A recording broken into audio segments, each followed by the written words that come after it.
Hello ಸ್ನೇಹಿತರೆ, ಶ್ರೀ ರಂಗ ಟಿವಿಗೆ ಸ್ವಾಗತ. ಸ್ನೇಹಿತರೆ, ನಮ್ಮ ಶ್ರೀ ರಂಗ ಟಿವಿಯನ್ನು ಸಬ್ಸ್ಕ್ರೈಬ್ ಮಾಡಿ. ಈ ದಿನ ರಾವಣನ ದಿಗ್ವಿಜಯದಲ್ಲಿ ಮಧು ದೈತ್ಯನೊಂದಿಗೆ ಯುದ್ಧ ಮತ್ತು ಗೆಳೆತನ. ರಾವಣನಿಗೆ ಮಗನು ಸಹ ಬಲಿಷ್ಠನಾದಾಗ ಯುದ್ಧದ ಉತ್ಸಾಹವು ಮಿತಿಮೀರಿತು. ಪಾತಾಳ ಲೋಕದಲ್ಲಿ ಗಹನವೆಂಬ ನಗರದಲ್ಲಿ ರಾಜನಾಗಿದ್ದ ಮಧು ಎಂಬ ದೈತ್ಯನನ್ನು ಯುದ್ಧಕ್ಕೆ ಆಹ್ವಾನಿಸಿದ. ರಾವಣ ಪೂರ್ವ ವೈರವನ್ನು ತೀರಿಸಿಕೊಳ್ಳಬಯಸಿದ್ದನು. ಮಧು ದೈತ್ಯನು ಈಶ್ವರನನ್ನು ಕುರಿತು 300 ವರ್ಷಗಳವರೆಗೆ ತಪಸ್ಸನ್ನಾಚರಿಸಿದನು. ಪ್ರಸನ್ನನಾದ ಶಿವನಿಂದ ತ್ರಿಶೂಲವನ್ನು ಪಡೆದು ವೀರನೆನಿಸಿದನು. ಒಮ್ಮೆ ನಾರದರಿಂದ ರಾವಣನ ತಾಯಿ ಕೈಕಸೆಯ ತಂಗಿಯಾದ ಕುಂಬಿನಿ ಅವಿವಾಹಿತಳಾಗಿದ್ದಾಳೆಂದು ತಿಳಿದು ಲಂಕೆಗೆ ಬಂದನು. ರಾವಣನಿಲ್ಲದ ಸಮಯದಲ್ಲಿ ಅರಮನೆಯ ಕಾವಲುಗಾರನನ್ನು ಸೋಲಿಸಿ ಕುಂಬಿನಿಯನ್ನು ಅಪಹರಿಸಿ ಕೊಂಡೊಯ್ದನು. ಈ ವಿಷಯವು ರಾವಣನಿಗೆ ತಿಳಿದಾಗ ಅತ್ಯಂತ ಕೋಪದಿಂದ ವಿಭೀಷಣನಿಗೆ, ನೀವೆಲ್ಲರೂ ಏನು ಮಾಡುತ್ತಿದ್ದೀರಿ ಎಂದು ಆರ್ಭಟಿಸಿ ಕೇಳಿದನು.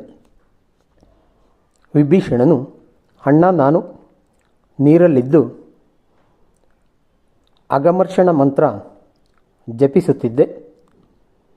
ಕುಂಭಕರ್ಣನು ನಿದ್ರೆಯಲ್ಲಿದ್ದನು. ಮೇಘನಾದನು ಯಾಗ ದೀಕ್ಷಿತನಾಗಿದ್ದನು ಎಂದು ತಿಳಿಸಿದನು. ನೀನು ವರುಣಲೋಕದಿಂದ ಪರಪತ್ನಿಯರನ್ನು ತಂದುದಕ್ಕೆ ಸರಿಯಾಗಿ ಮಧು ನಮ್ಮ ಚಿಕ್ಕಮ್ಮನನ್ನು ಅಪಹರಿಸಿದನು. ಈ ಸ್ತ್ರೀಯರನ್ನು ಅವರವರ ಪತಿಗಳಿದ್ದಲ್ಲಿಗೆ ಕಳಿಸುವುದೇ ಕ್ಷೇಮವೆಂದು ವಿಭೀಷಣ ಹೇಳಿದಾಗ, ನೀನು ನಿನ್ನ ಕೆಲಸವನ್ನು ನೋಡಿಕೋ ಎಂದು ರಾವಣನು ತಿರಸ್ಕರಿಸಿ ಕಳಿಸಿದನು. ಆ ಕ್ಷಣದಲ್ಲಿ ಮಧು ದೈತ್ಯನನ್ನು ಗೆಲ್ಲಲು ಸಕಲ ಸೇನೆಯೊಂದಿಗೆ ಹೊರಟನು. ವಿಭೀಷಣನನ್ನು ಲಂಕೆಯ ಕಾವಲಿಗಾಗಿ ನೇಮಿಸಿದನು. ಮಧು ದೈತ್ಯನು ಸಹ ಶಿವ ಪ್ರಸಾದವಾದ ತ್ರಿಶೂಲಧಾರಿಯಾಗಿ ರಾವಣನನ್ನು ಎದುರಿಸಲು ಸನ್ನದ್ಧನಾದನು. ಲಂಕೆಯ ಸೇನೆಯು ಗಹನ ನಗರವನ್ನು ಮುತ್ತಿದ ಸಂಗತಿಯನ್ನು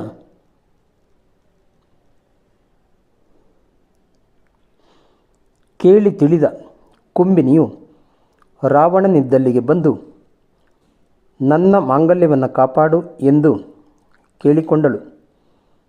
ಮಧು ದೈತ್ಯನು ಕುಂಬಿನಿಯನ್ನು ಮದುವೆಯಾಗಿದ್ದುದನ್ನು ತಿಳಿದು ರಾವಣನು, ತಾಯಿ, ಹೆದರಬೇಡ, ಬೇಗನೆ ನಿನ್ನ ಗಂಡನನ್ನು ಕರೆಸು, ನಾವು ಸಂಧಾನ ಮಾಡಿ ಯುದ್ಧ ನಿಲ್ಲಿಸುತ್ತೇವೆ ಎಂದನು. ಕುಂಬಿನಿಯು ತನ್ನ ಪತಿ ಮಧುವಿಗೆ ರಾವಣನೊಂದಿಗೆ ಮಾತನಾಡಿದ್ದನ್ನು ತಿಳಿಸಿ ಗುರುಗಳಾದ ಶುಕ್ರಾಚಾರ್ಯರೊಂದಿಗೆ ರಾವಣನನ್ನು ಭೇಟಿಯಾದಳು. ರಾವಣನು ಬಹಳ ಸಂತೋಷಪಟ್ಟು, ನಾವು ಇನ್ನೂ ಅನೇಕ ದೇವತೆಗಳನ್ನು ಸೋಲಿಸಬೇಕಾಗಿದೆ. ಆ ಯುದ್ಧದಲ್ಲಿ ನೀವು ಸಹ ನನಗೆ ಸಹಾಯ ಮಾಡಿರಿ ಎಂದು ಕೇಳಿಕೊಂಡನು. ಅನಂತರ ಒಂದೇ ಪರಿವಾರಕ್ಕೆ ಸೇರಿ ಬಂಧುಗಳಾದ ಮಧು ರಾವಣರು ಸಂತೋಷದಿಂದ ಕೆಲವು ಕಾಲ ದೇವಲೋಕದ ಮೇಲೆ ದಾಳಿ ಮಾಡುವ ಆಲೋಚನೆಯಲ್ಲಿ ಮುಳುಗಿದರು. ಧನ್ಯವಾದಗಳು ಸ್ನೇಹಿತರೆ. ಈ ದಿನ ನಾವು ಮಧು ದೈತ್ಯನೊಂದಿಗೆ ಯುದ್ಧ ಮತ್ತು ಗೆಳೆತನ ಇದರ ಬಗ್ಗೆ ಹೇಳಿದ್ದೇನೆ. ಸ್ನೇಹಿತರೆ, ನಮ್ಮ ಶ್ರೀರಂಗ ಟಿವಿಯನ್ನು ಚಾನಲನ್ನು ಸಬ್ಸ್ಕ್ರೈಬ್ ಮಾಡಿ. ಜೈ ಹಿಂದ್, ಜೈ ಕರ್ನಾಟಕ, ಜೈ ಶ್ರೀರಾಮ್.